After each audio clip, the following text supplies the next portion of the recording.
Okay, चलिए अब आगे बढ़ते हैं और हमारे साथ अब केडियानॉमिक्स के फाउंडर सुशील केडिया जुड़ गए हैं। उनसे जानते हैं कि मार्केट का इस समय टेक्निकल सेटअप क्या है। सुशील, गुड मॉर्निंग। पिछली बार जब आप आए थे तो आपने एक चीज़ बोली थी कि डाउन साइड आपको 22,200 के नीचे नहीं दिखती और अपसाइड आपको यहाँ पर आई थिंक 23,200 या आई थिंक उससे बड़े टारगेट बोले थे आपने। अब क्या करें इस मार्केट में कि एक रनवे ट्रेन की तरह चल रही है? तो पीसीआर से अनुरोध है मेरे लैपटॉप की स्क्रीन को शेयर करें। और अगर आपको ये निफ्टी की आवरली चार्ट अगर डिस्प्ले हो रही है, देखिए ये ऊपर की रेजिस्टेंस लाइन से घूम जाता है, नीचे की सपोर्ट लाइन से बढ़ जाता है। अब हम ऊपर की रेजिस्टेंस लाइन के करीब ही हैं, 300 पॉइंट की जगह यहाँ हो गई।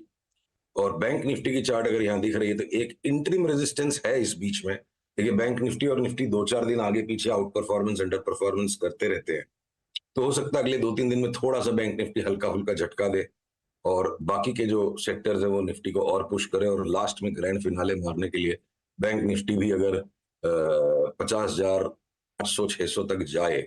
अब मैं देखिए बैंक निफ्टी पे डेली व्यू की चार्ट पे आ गया हूं और कुछ लोगों को आपत्ति हो सकती है कि इतने बड़े कॉल क्यों सोचते हो। देखिए सिर्फ ट्रेडिंग करने वाली ऑडियंस एक लिमिटेड ऑडियंस है, ज्यादातर लोगों को इन्वेस्टमेंट करना है। तो इन्वेस्टमेंट होराइजन पे हमारा कॉल है अगले 6 महीने से 12 महीने के अंतराल में ये जो super out performance bank Nifty ने दिया है पिछले 2 साल में, अब ये एग्जॉस्ट होने के पॉइंट पे आ गया है। और आने वाले 12 महीनों में दूसरे कुछ सेक्टर्स ऐसे होंगे जो सीरियस आउट परफॉर्मेंस देंगे और बैंक निफ्टी को हमारा अनुमान है काफी बड़ा अंडर परफॉर्मेंस देना है। तो 50,500-600 अगले 4-5 दिन में आ सकता है। उसके बाद अगर ये नीचे की ये येलो लाइन तोड़ देता है 47,000 के नीचे जिस दिन बैंक निफ्टी चला गया, तब हमारा ये इन्वेस्टमेंट कॉल ट्रिगर होगा कि पैसा बैंकों से निकाल के आईटी और एफएमसीजी में डाले और हो सकता है अगले 1 साल में बैंक निफ्टी काफी बड़ा अंडर परफॉर्मेंस कर दे।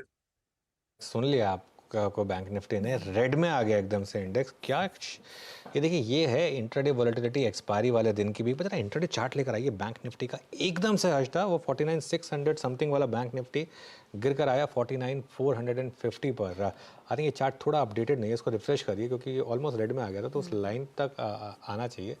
और अब खैर वापस हल्का सा ग्रीन में आया फिर 100 पॉइंट ऊपर। काफ़ी इंटरडे वॉलेटिलिटी की एक्सपायरी का कमाल इस समय। सुशील, पिछले जो हमारा इंटरेक्शन था उसमें आपने एक और चीज़ कही थी कि लोग एलआरएस का फ़ायदा उठाकर नैस्डैक लिस्टेड स्टॉक्स में इन्वेस्ट करें। एप्पल और टेस्ला की बात की थी आपने, वो काफ़ी करेक्ट भी हो चुके थे। अच्छा बाउंस बैक देखा हमने इन स्टॉक्स में। क्या यहाँ पर ये जो पिछले 5 साल का ट्रेंड है, ये मेगा ट्रेंड अभी भी इंटैक्ट है? मेगा ट्रेंड किसका? नैस्डैक का? नैस्डैक के स्टॉक्स का, एप्पल का, ये टेस्ला, एनवीडिया। तो देखिए ये जो सेक्टर रोटेशंस हैं, स्टॉक रोटेशंस हैं, ये पूरे वर्ल्ड में हैं। तो आप मान लो कभी कोई बफेट डिनर खा रहे हो, तो फर्स्ट राउंड में आप प्लेट में 5, 7, 8, 10 आइटम डाल लेते हो और उसको चखने के बाद जब मजा आ जाता है कुछ 3-4 आइटम में, सेकंड राउंड में आप 3-4 ही खाते हो और लास्ट फिनाले आपका डेजर्ट होता है। तो टेस्ला और एप्पल मेरे हिसाब से इस करंट बुलिश लेग के डेजर्ट्स हैं। ये जो 5 दिन में 40% टेस्ला बढ़ गया और हमारा कॉल था डबल हो जाएगा, जो रिजल्ट्स खराब आएंगे, चार्ट वाले कुछ भी बोलते हैं, ठीक है, हम बोलेंगे लोग भी कुछ भी बोलते हैं। 40% जो 5 दिन में बढ़ गया, मुझे लगता है अगले 2-3 महीने में ये तो 100% बढ़ जाएगा और एप्पल भी 50% बढ़ जाएगा। पर हो सकता है जैसे कोटक में अचानक मार पड़ गई तो अमेजन में अचानक मार पड़ जाएगी, माइक्रोसॉफ्ट में अचानक मार पड़ जाएगी। तो इंडेक्स बहुत कुछ छिपा रहा है और इंडिविजुअल स्टॉक्स में बड़े बड़े अपसाइड और बड़े बड़े डाउनसाइड, बहुत केयरफुल ना रहने वाले ट्रेडर्स को बढ़ती इंडेक्स में भी सफाया हो सकता है। नैस्डैक से लेके हमारी सेंसेक्स और निफ्टी तक के अंदर यही काम हो रहा है। तो जो मेगा ट्रेंड है वो एक बार के लिए फिलहाल बहुत वॉलेटाइल है और वॉलेटिलिटी का मेजरमेंट जो विक्स है वो भी काफी कुछ छिपा रहा है। तो 50% बढ़ने वाले टेस्ला में अचानक अमेजन एक दिन में 20% गिर जाएगा, उस तरह का बाजार मुझे सामने दिखता है। अच्छा, इस वॉलेटिलिटी में कितना कॉन्फिडेंस आपको बैंकों में, स्पेशली जो आईसीआईसीआई बैंक के नंबर्स के बाद कल जोरदार तेजी देखने को मिली थी। आई थिंक बिगेस्ट वॉल्यूम उस स्टॉक ने दिखाया था। यहाँ पर चार्ट्स क्या इशारा कर रहे हैं कि आज अगर विराम कर रहा है ये काउंटर, फिर आगे और जोरदार चाल दिखाएगा? देखिए, मोटी बात है कि अगर बैंक निफ्टी में 1001 पॉइंट तक की जगह दिखती है जो कि 2% है, तो इंडिविजुअल जो उसके कंपोनेंट्स है, कोई सा 3-4% भी बढ़ जाएगा। पर ये 2-2, 3-3% की ट्रेडिंग बहुत कम ही लोग कर पाते हैं। और हम में से कोई भी इतना फास्ट नहीं होता हर्षदा जी की अर्जुन की तरह बाएं हाथ से और दाएं हाथ से दोनों हाथ से तीर चला लेंगे। नॉर्मली हम सबका कहीं ना कहीं बायस डेवलप होता है और हम उस बायस को 10-20 दिन तक ट्रेड करते हैं। तो अर्जुन जैसी क्षमता वाले ट्रेडर्स बाजार में होते बहुत कम है, पर कोशिश करते रहते हैं लोग। तो मैं उसको थोड़ा अवॉइड करना चाहूंगा कि एकदम से एक एक दो दो दिन के कॉल ले लिए जाए। वो आप अपने टोटल मार्केट एक्सपोजर का 5-10% हिस्सा ही कर पाओगे। तो ब्रॉडली मेरा व्यू ये है, अभी 1000 पॉइंट तक की जगह हो सकती है बैंक निफ्टी में, बीच में 200-300-400 पॉइंट का झटका देने के बाद। और जो स्टॉक्स मोमेंटम में है, एसबीआई, आईसीआईसीआई, वो अगर अब अपनी इस रैली को थोड़ा शांत करेंगे तो आपको एक्सिस बैंक और बढ़ने की जगह मिल जाएगी। पर इन सारे लार्ज कैप बैंक्स में जो एक बड़ा विरोधाभास मैं देख पा रहा हूं, जिस पजल को अभी तक मैं चार्ट्स पे सॉल्व नहीं कर पा रहा, कि अगर हकीकत में बैंक निफ्टी को 50,600-700 के बाद सब्सटेंशियल करेक्शन देना है, तो जो एचडीएफसी बैंक की चार्ट है वो बहुत ज्यादा मजबूत है। तो पता नहीं कहीं ऐसा हो कि एचडीएफसी बैंक एक तरफा बढ़ते जाए और बाकी बहुत सारे बैंक्स में टूटन आ जाए। तो ये बहुत सारे कठिन सवाल हैं और इस वक्त पिक्चर इतना स्पष्ट नहीं है। सिर्फ बैंक निफ्टी की चार्ट की स्पष्टता के कि 50,500-600 के ऊपर बैंक निफ्टी का फिलहाल जा पाना बहुत ही मुश्किल लगता है। एक और पॉकेट, इनफैक्ट अनुज मेंशन ही कर रहे थे कुछ देर पहले जब हम ऑटो कंपनियां डिस्कस कर रहे थे और एमएनएम की चाल पर बातचीत हो रही थी। टायर स्टॉक्स में आप एमआरएफ को लेकर काफी बुलिश थे, वो व्यू अभी भी होल्ड करते हैं? अब तो उस व्यू को और स्ट्रेंथन करने का टाइम आ गया। पीसीआर से अनुरोध है, जरा सी मेरी स्क्रीन पे जो चार्ट है उसको दिखाए। इस ट्रायंगुलर पैटर्न से ब्रेकआउट आ गया और साथ ही मैं हम जिस चेतावनी के साथ काम कर रहे हैं उसको आपके साथ शेयर करता हूं। जो मैंने कहा ना, बफेट डिनर का 3rd राउंड है। अब डेजर्ट एमआरएफ मेरे लिए ऑटो और ऑटो एक्सेलरीज में एक डेजर्ट के जैसे है। ये नहीं कि पूरे के पूरे सेक्टर में एमआरएफ चल रहा है तो मतलब पूरे सेक्टर में वो तूफान है। बाकी सारे स्टॉक्स में लॉन्ग टर्म थकावट बनने लग गई है। तो कहीं ना कहीं अब बड़े सेक्टर रोटेशंस मुझे लगता है बाजार इलेक्शन के आसपास या उसके बाद करेगा। तो एमआरएफ में हमारा व्यू बिल्कुल इंटैक्ट है। फिलहाल 2 लाख के ऊपर हमारी नजर टिकी हुई है और बीच बीच में अलग अलग लेवल्स पर हम ट्रेड करेंगे इसको।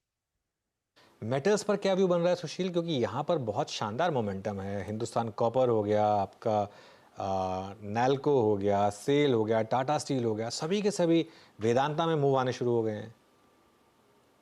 मुझे पहले ही अग्रिम क्षमा आप प्रदान करेंगे तो मैं स्पष्ट मेरे मन की बात को कह पाऊंगा बिना संकोच के। तो देखिए, जब भी टॉप और बॉटम आते हैं ना, एक्साइटमेंट हाईएस्ट होता है, इमोशंस हाईएस्ट होते हैं। अंडरलाइंग मैं कॉपर की, एल्यूमिनियम की और जिंक की चार्ट्स को जब देखता हूं, तो मुझे चीख चीख के कह रही है कि हम तीनों के तीनों 2-5-10 दिन आगे पीछे 25-25% गिरेंगे। और जब ये अंडरलाइंग कमोडिटीज की चार्ट्स पे पीक आउट आ रहा है, तो इसी तरह का साथ में हिंडाल्को में एक नया हाई बन गया और हम बहुत बुरी तरह से ट्विटर पे ट्रोल हो गए। और हम जितने ज्यादा ट्रोल होते हैं उतना हमारा कन्विक्शन बढ़ जाता है, क्योंकि या तो ट्रोल कर लो या पैसे कमा लो। तो अगर हिंडाल्को वापस 450 हो जाएगा, या ये हिंदुस्तान कॉपर, देखिए 2025 के व्यू पे इस 25% डिप के बाद वापस एक नया हाई सारे बेस मेटल्स में आना चाहिए।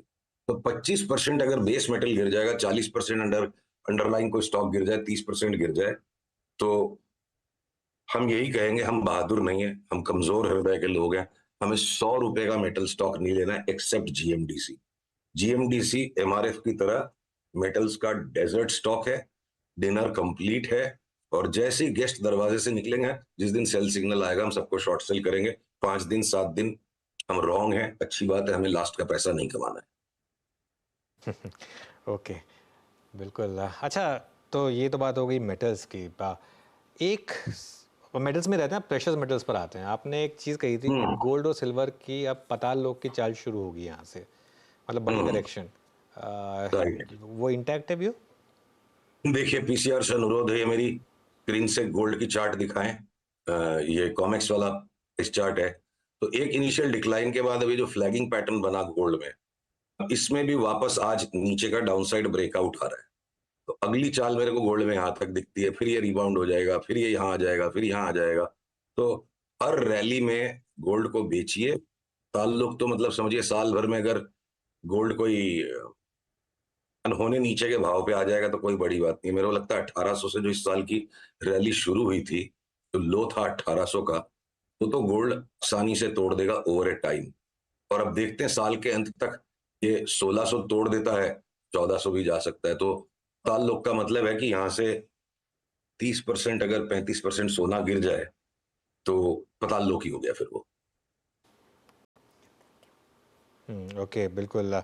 स्टॉक्स में कोई और आपके रेडार पर जो एक दो अगर स्टॉक्स आए हो जो यहाँ से आपको लग रहा है कि अच्छा मोमेंटम देंगे? सभी सेक्टर्स में देखिए डेजर्ट टाइप की सिचुएशन है कि एक दो चीजों को खोजा जाए। पीवीआर पे जैसे हमारी पास में कई बार बात हुई है, अब पीवीआर को कोई दबा के बैठा हुआ है, काफी टाइम से दबा दबा के बैठा हुआ है। जैसे छूटेगा अगला पड़ाव सीधा 1510-20, फिर वहां थोड़ा करेक्शन देगा 1700। तो इंटरटेनमेंट में स्मूदेस्ट चार्ट पीवीआर की है। जी की चार्ट को देख के मुंह में पानी आता है, पर वो काउंटर पता नहीं किस तरह का हो गया, वो हिलता ही नहीं है, या सन टीवी नॉइज भी ज्यादा है। तो रिजेक्ट करते करते बाई डिफॉल्ट बचता है कि पीवीआर के अंदर अच्छा दांव लगा लो। अगर आपके वोडाफोन आइडिया में थोड़ी सी गैम्बलिंग इंस्टिंक्ट्स की जरूरत है, इसकी चार्ट को आप देखो, जिस तरीके से ट्रायंगुलर पैटर्न को तोड़ के निकला है।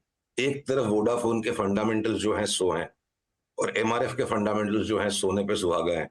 चार्ट दोनों की सेम है। तो पोजीशनिंग ऐसी हो चुकी कि स्टॉक और घटना ही नहीं है, तो कोई डिलीवरी लेके बैठे और ये वोडाफोन 18, 19, 20 हो जाए अगले 1-2 महीने में, तो मुझे आश्चर्य नहीं होगा। ये दोनों एक्सट्रीम्स के स्टॉक फंडामेंटल्स पे, या अगर आप सॉफ्टवेयर स्पेस में जो अब हम बहुत ज्यादा बुलिश पैटर्न्स को एक के बाद एक देखते जा रहे हैं। आज बिरला सॉफ्ट के रिजल्ट्स को लेकर के आपस में डिबेट है बहुत। रिजल्ट सॉफ्ट हैं, अच्छे हैं, नोमुरा ने 850 का टारगेट दे दिया, हमारी चार्ट पे हमको 1100 का टारगेट नजर आ रहा है। तो अब बहुत ज्यादा ट्रेडिंग करने की बजाय बड़े ट्रेंड्स को पकड़ के राइड करके, निफ्टी में कोई 1000-1200 पॉइंट के करेक्शंस कभी भी आते रहेंगे, तो भी हर सेक्टर में एक दो स्टॉक्स ऐसे हैं जहां से 30-40-50% तक की सवारी करने लायक पैटर्न्स और सिग्नल्स हैं। निफ्टी का खेल अपनी जगह पे अलग है। ओके, अच्छा, एक आखिरी सवाल थोड़ा संक्षेप में रखें, अगर आदित्य बिरला ग्रुप स्टॉक्स में कुछ पसंद आ रहा है आपको? तो वहां मैं थोड़ा विरोधाभास देख रहा हूं चार्ट्स पे, और मैं आशा कर रहा था कि आप मुझे आज ये सवाल पूछेंगे ही नहीं, बड़ा कठिन है ये सवाल। चार्ट्स पे हमारा ये व्यू है कि जितनी भी पॉजिटिविटी लोग फील कर रहे हैं आदित्य बिरला कैपिटल पे, तो देखिए ये चार्ट यहाँ पे डिस्ट्रीब्यूटिव है बिल्कुल, ठीक है। और उसी तरह से अब ये जो चार्ट्स है ना आदित्य बिरला कैपिटल की, ये हो गया एबीसी वेव। यहाँ से अब इसको अच्छा खासा करेक्शन देने की तैयारी में है स्टॉक किसी भी टाइम, और भी कुछ नहीं करेंगे, पर जैसे ही येलो लाइन टूट जाएगी, नहीं आज के लो के नीचे गया, आज के लो से और ₹2 नीचे गया, तो स्टॉक शॉर्ट सेल करने लायक होगा for a minimum move to 209, और वो भी टूट गया तो फिर ये कितना नीचे चला जाएगा अभी इसका अनुमान मैं नहीं लगाऊंगा। तो मेंटल परसेप्शंस अलग है, मार्केट अलग है। और एक क्विक पॉइंट अनुज में ऐड कर दूं, एफएमसीजी के स्टॉक्स जो पुराने जमाने की बढ़िया गुड क्वालिटी कंपनीज में सारी सोबर चार्ट हो गई, चाहे लीवर बोलो, ब्रिटानिया बोलो, नेस्ले बोलो, निफ्टी चाहे जहां भी चला जाए 1000-2000 पॉइंट करेक्शन, पैसा अगर एफएमसीजी के इन स्टॉक्स में लगाएं तो 25-30-35% तक की रिटर्न दिवाली नहीं तो क्रिसमस तक मिलने में मुझे किसी भी प्रकार का कोई भय नहीं दिखता है। अगर नहीं दिवाली तो क्रिसमस तक भी इन तीनों स्टॉक्स में मुझे 25-30% की पॉजिटिव रिटर्न दिखती है। तो एफएमसीजी में अच्छा खासा एक्शन जोर पकड़ता हुआ दिखाई दे रहा है। बहुत बहुत शुक्रिया सुशील जी हमारे लिए समय निकालने के लिए। Have a good day. अगले मंगलवार को फिर बातचीत जरूर होगी।